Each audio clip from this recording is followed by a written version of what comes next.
Hello dear friends, आज हम देखने वाले हैं सीए फाउंडेशन इकोनॉमिक्स के लिए marginal rate of substitution.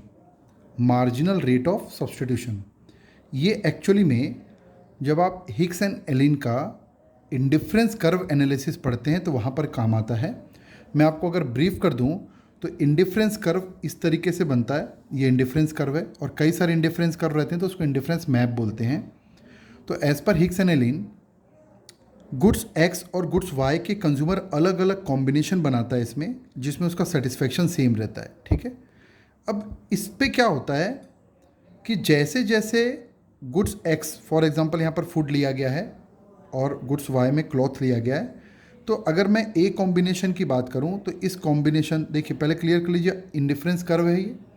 Indifference curve का मतलब होता है कंज्यूमर को इन किसी भी कॉम्बिनेशन में कोई डिफरेंस महसूस नहीं हो रहा है, सेटिस्फेक्शन सेम है। तो ए कॉम्बिनेशन की अगर मैं बात करता हूँ तो यहाँ पर देखिए 1 यूनिट फूड है और 12 यूनिट आपका क्लॉथ है। इस कॉम्बिनेशन में उसको जो सेटिस्फेक्शन मिल रहा है, अब क्योंकि उसके पास फूड कम है तो फूड को हमेशा बढ़ाने की कोशिश करेगा, उसके लिए वो क्लॉथ को सेक्रीफाइस करने की कोशिश करेगा। तो फूड को बढ़ाने के लिए, क्योंकि फूड कम है तो उसकी डिज़ायर ज़्यादा है फूड की, तो फूड के लिए वो ज़्यादा से ज़्यादा क्लॉथ देने के लिए रेडी हो जाएगा। तो यहाँ पर देखिए चेंज इन क्लॉथ कितना हो गया, डेल्टा सी का मतलब चेंज इन क्लॉथ। यहाँ पर सीधा 6 यूनिट पे आ गया, मतलब 6 यूनिट को सेक्रीफाइस कर दिया उसने सेकेंड यूनिट को फूड पाने के लिए। तो ये जो सेक्रीफाइस किया ना 6 यूनिट क्लॉथ को, इसी को बोलते हैं मार्जिनल रेट ऑफ सब्स्टिट्यूशन। क्यों बोल रहे हैं मार्जिनल वर्ड क्यों आया, क्योंकि आप मार्जिनली 1 यूनिट बस बढ़ाएं यहाँ पर। और सब्स्टिट्यूट वर्ड क्यों आया, क्योंकि इसके बदले में आपने इसको स्विच कर दिया, दे दिया, सेक्रीफाइस कर लिया।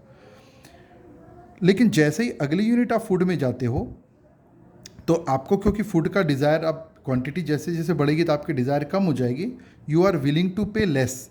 तो थर्ड यूनिट फूड के लिए देखिए आप केवल यहाँ पर 6 से 4 में, मतलब 2 यूनिट क्लॉथ सेक्रीफाइस किया है। ऐसे मार्जिनल रेट ऑफ सब्स्टिट्यूशन लगातार गिरते जाती है। इसी कारण से आईसी कर्व कॉन्वेक्स बनता है। नेगेटिव स्लोप तो होता ही है, बस इसका शेप कॉन्वेक्स होता है। अब अगर थोड़ी थ्योरी हम देखें इसकी, तो ये सीए फाउंडेशन की मैं स्टडी मटेरियल से आपको करा रहा हूँ।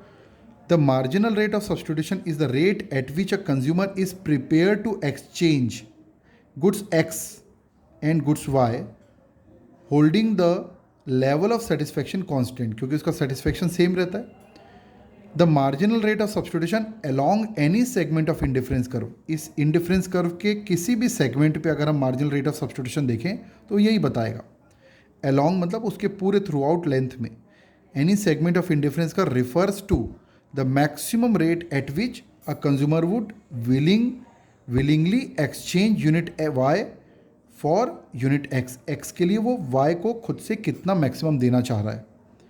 The M R S at any point on the indifference curve, और अगर मैं एम आर एस किसी एक पर्टिकुलर पॉइंट पे बात करूं, किसी एक सिंबल, देखिए अब जब हम चेंज करते हैं तब तो हमको चेंज दिख जाता है, बट अगर हम केवल सिंगल पॉइंट पर बात करें तो चेंज तो कर नहीं रहे हैं। तो वहाँ के लिए लिखा any point on the indifference curve is equal to the slope of curve at that point. तो इस पॉइंट पर जो भी इस कर्व का स्लोप है वो पॉइंट देखा जाएगा, स्लोप।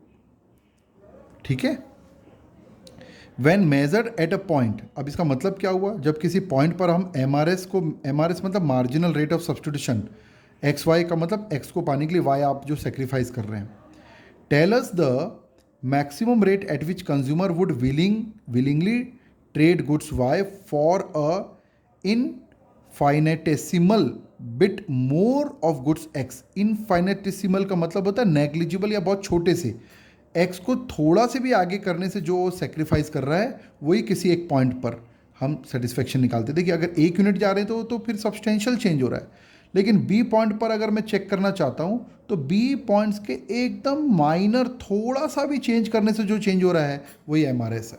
सिंगल पॉइंट पर जब हम देखेंगे, यहाँ पर ये लिखा हुआ है, बाकी ये डायग्राम आपका बना हुआ है, यू कैन चेक। और अगर इसमें बात करें तो एम आर एस क्योंकि डाउनवर्ड रहता है करके कॉन्वेक्स रहता है। This will be the small video for this.